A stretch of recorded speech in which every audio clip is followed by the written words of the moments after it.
આજરોજ અમારી રાયસિંગપુરા પ્રાથમિક શાળા તાલુકો કવાંટ જિલ્લો છોટાઉદેપુર ખાતે ખૂબ સુંદર વાનગી મેળાનું આયોજન કરવામાં આવ્યું છે. તો આ તબક્કે ધોરણ 6 થી 5 થી 8ના વિદ્યાર્થીઓએ આજે વાનગી મેળામાં ભાગ લીધેલ છે.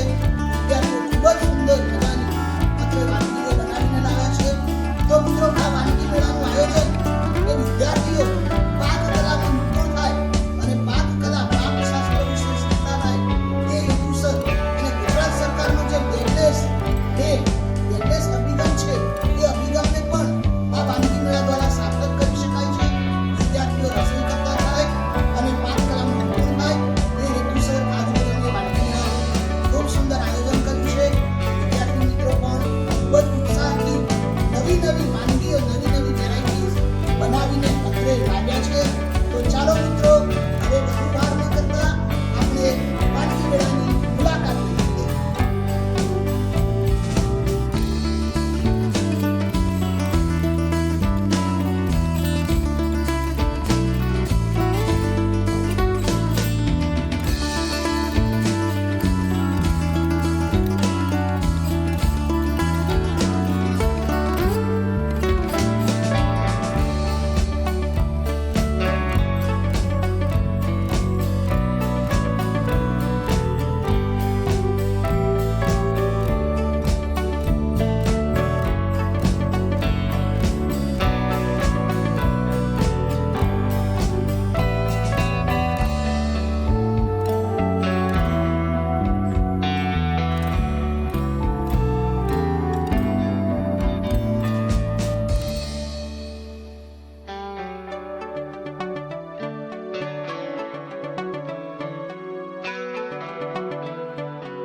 હું ધોરણ 7માં અભ્યાસ કરું છું. આજ રોજ વાનગી મેળામાં હું સિંગ ભજીયા બનાવીને લાવ્યો છું. સિંગ ભજીયા બનાવવા માટે પહેલાં સિંગને ધોઈ લેવાની અને પછી તેમાં ચટણી, હળદર, મીઠું, ગરમ મસાલો, ચાટ મસાલો અને ચોખાનો લોટ મિક્સ કરી લેવાનો. તે પછી ચણાનો લોટ નાખીને થોડું પાણી ઉમેરતા જઈને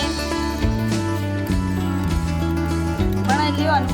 તે પછી તળી લેવાનું. પછી ઉપર ચાટ